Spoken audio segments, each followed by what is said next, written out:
listening right now to one of the most brilliant, and I think one of the most hauntingly gorgeous songs to come out over the last couple of years. The name of the song is I Will Possess Your Heart, the name of the artist, Death Cab for Cutie.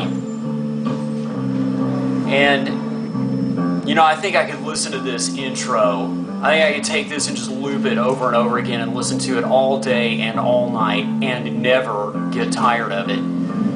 It really is just that good. You know, it's kind of like taking a long-distance road trip through the deserts with nobody else around you for miles and nothing as far as the eye can see in every direction except wide open space. And there you are, just taking it all in. This whole song is built on these two really amazing hooks. And either one, taken by itself, I suppose would be okay. Here's the first one coming up right here. Alright, that was your first one. And that's your second. Either one of those by itself is okay, but when you put them both together, you get this really interesting and deep connection between the two, and they just sort of play off of one another all through the whole song.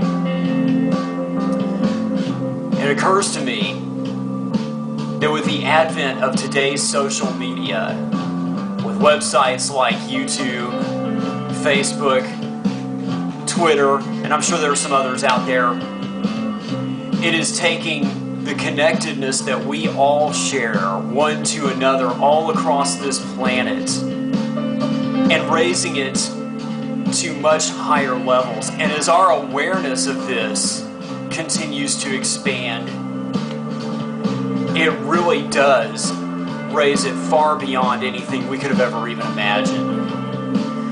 I have this channel on YouTube that I started mainly just to talk about the very heaviest of today's new rock, with its screaming vocals and its skull-crushing breakdowns. And not that I'm trying to make this about me or anything, it isn't.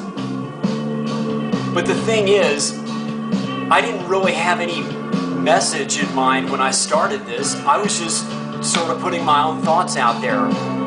But I've come to find that through this channel, I have made some very improbable connections with so many other fans of this type of music, and on certain occasions, even with some of the people who perform it. And you wouldn't really expect this from me. After all, just look at how I look. I look nothing like any of them. I have short hair. I dress conservatively. And yet none of that matters. They see right past all of that, straight into my heart. A heart in which still resides today that same awkward, vulnerable, but very excited 17-year-old wild child that loved Motley Crue and that today loves their new successors, the Black Veil Brides. Rock on. But you know what? It's not even about that. It's not even about me. It's not even about rock and roll. It's so much bigger than that. The fact of the matter is that this technology is breaking down barriers and crossing boundaries, whether they're international, generational, racial, economic, gender, orientation. And as this continues, it takes our whole consciousness to levels ever higher. You could see the potential of you and me. It's like a book elegantly bound, but in a language that you can't read just yet. But we're learning to read the language. We're figuring it out as we go. And we're getting more and more aware. And we are evolving. I want to thank you for watching. And I really want to thank Death Cab for Cutie for this amazing song. I'll see everybody next time. Steve out.